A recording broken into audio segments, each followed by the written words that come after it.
It all starts in the dead of night. Picture this, a train car, totally sealed, completely silent, just hurtling south through the pitch black. And inside, a handful of men who are about to decide the financial fate of an entire nation, and maybe, just maybe, the world. They're on a mission so top secret they've been ordered to use only their first names. What they built in those shadows would grow to dominate every single part of our lives, controlling the booms, the busts, and the actual value of the money in your wallet. And here's the kicker. This isn't fiction. This is the story of how your money was taken. You don't have to take my word for it. One of the men on that train, Frank Vanderlip, the president of one of the most powerful banks on earth, he would later confess the real nature of their trip. He didn't call it a business meeting. He didn't call it a government retreat. He called it a conspiracy.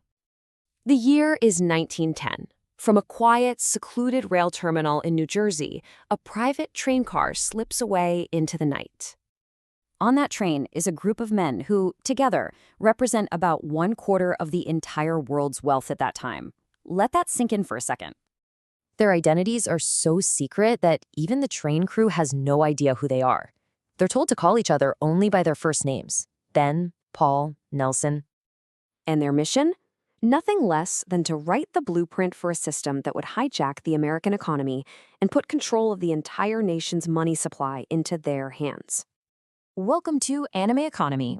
Today, we are diving headfirst into G. Edward Griffin's absolutely explosive classic, The Creature from Jekyll Island. We're going to pull back the curtain on that secret meeting and the powerful entity it spawned. We'll decode the financial magic it supposedly uses to orchestrate booms and busts. But you're going to want to stick around to the end because the book's final revelation about the ultimate goal of this system, well, it's a chilling vision that every single person needs to hear. Okay, so let's get right into it. Our story starts with that secret trip to a private island off the coast of Georgia called Jekyll Island. Now, the official story was that they were trying to solve a public relations problem for the big banks. You see, financial panics and crashes were happening all the time, giving bankers a really bad name, and the public was screaming for reform. But according to Griffin, the kind of reform these men were cooking up wasn't exactly what the public had in mind. So who was on this train? This wasn't some diverse group of economists and academics. No, this was a who's who of Wall Street's heaviest hitters. You had the Morgan Empire, the Rockefeller Empire, and the European Rothschild dynasty, all brought together by Senator Nelson Aldrich, the ultimate political insider. These guys were fierce rivals in public, for show, but here in secret, they were partners, designing a system that would make sure they all came out on top. The plan they hammered out over 9 days eventually became the Aldrich Bill. Now, that bill failed, but it was later repackaged, rebranded, and pushed through as the Federal Reserve Act of 1913. And here's Griffin's central claim. The Federal Reserve, despite its official-sounding name, isn't federal at all, and it holds no reserves. He argues it's a cartel, a group of private banks running a club for their own profit that was handed the legal power to create money. This, he says, is the creature that was born on Jekyll Island. So how exactly does this creature work its magic? The book claims it uses a kind of financial sleight of hand, something Griffin calls the mandrake mechanism. And to get how this theory works, we first have to understand the two basic kinds of money. For most of human history, money was a real thing, a commodity, something with actual tangible value, like gold or silver. You couldn't just print more gold, right? Its supply was limited by nature, and that kept its value pretty stable. But today, we use what's called fiat money. It's just paper, or let's be real, digital ones and zeros on a computer screen. It's backed by nothing but faith in the government that issues it. And because it's not tied to anything real, the government and its banking partners can create as much of it as they want, whenever they want. The book argues that this is the first, crucial key to the mandrake mechanism. Think of it like a spell from an anime sorcerer. The government needs more power, right? So it offers up a contract. That's a government bond. The main sorcerer, that's the Fed, then conjures pure energy out of absolutely nothing to buy that contract. This brand new energy then flows to the lesser magicians, the commercial banks, who then get to multiply that power many times over, lending it out across the entire kingdom. But here's the catch. This magic always has a cost, and according to Griffin, every single time this spell is cast, the life force of the kingdom, the purchasing power of your money, gets drained away. This is his theory for how debt literally becomes money, and how we, the public, end up paying interest on the currency that was created from nothing. And the real-world results of this system, from the book's point of view, is, well, it's brutal. Since the Federal Reserve was created back in 1913, the US dollar has lost over 96% of its purchasing power. Griffin argues this isn't some accident. It's the feature, not the bug.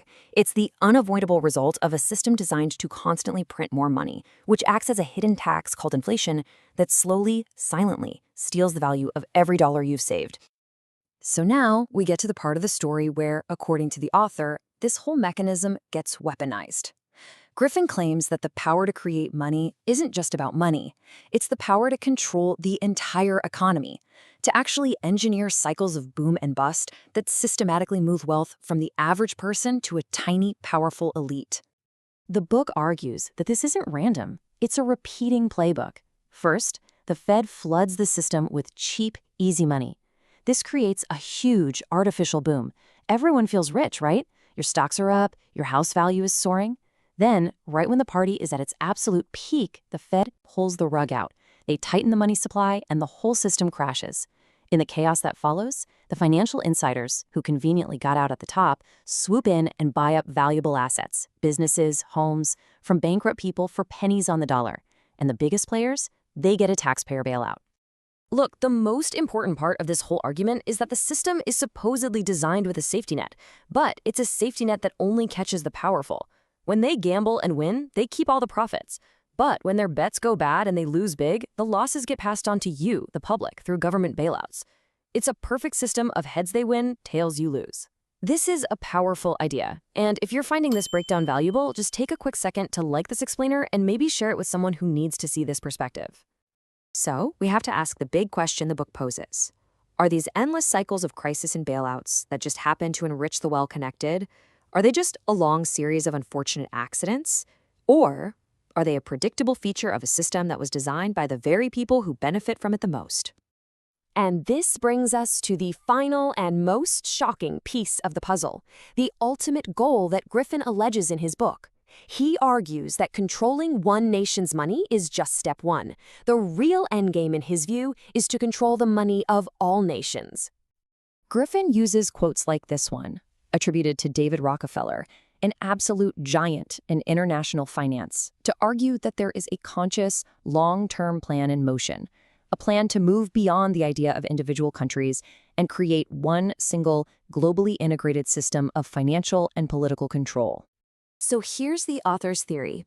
Institutions like the IMF and the World Bank are not what they appear to be. He claims they operate as a global version of the Fed. Their job is to transfer massive amounts of wealth from productive nations and give it to the governments of developing countries, all under the disguise of development loans. This process, he argues, does two things at once. It slowly bleeds the strong nations dry, and it makes the poorer nations completely dependent on these global financiers, effectively buying their political loyalty and erasing their national sovereignty piece by piece. So how do you pull off this new world order? According to Griffin, you use the exact same strategy on a global scale that was used nationally. You create a crisis. The book's theory is that the ultimate goal is to engineer a global economic collapse so massive, so terrifying that the panicked people of the world will demand a solution. And the solution that will be offered? The final surrender of national independence to a world government and a world central bank, all in exchange for the promise of peace and financial stability. The creature from Jekyll Island basically forces us to see a world that isn't shaped by accidents or random luck, but by meticulous, often secret plans. It challenges the very way we're taught to think about history, about power, and about money itself. And that leaves us standing at a profound crossroads. We really have to choose between two completely different ways of seeing the world. On the one hand, you have the accidental view of history, the idea that events are mostly random and our leaders are just trying their best to navigate a chaotic world. And on the other hand, you have the conspiratorial view that Griffin lays out, that powerful forces are secretly steering history along a specific path, a path that serves their own interests above all else. In the end, the book forces every one of us to confront a final and very powerful question. Which idea is actually more terrifying? The idea that our world is a rudderless ship just being tossed around on an ocean of pure chaos? Or the idea that the ship is being steered silently and deliberately by a handful of people toward a destination that none of us chose? And more importantly, which one of those views gives you more power to shape your own future? I'd love to know what you think in the comments below. Thank you so much for your time and for your attention today. If you stayed until the end, it means you're not just curious, you're genuinely committed to understanding how the world really works. And that discipline, that alone, separates you from the vast majority of people. So subscribe to Animeconomy. Here we turn complex economics, politics, and power dynamics into clear visual stories so you can finally understand how the world really works. And if you want to do your own deep dive on this, click the link in the description to get your own copy of The Creature from Jekyll Island. Goodbye, and I'll see you in the next one.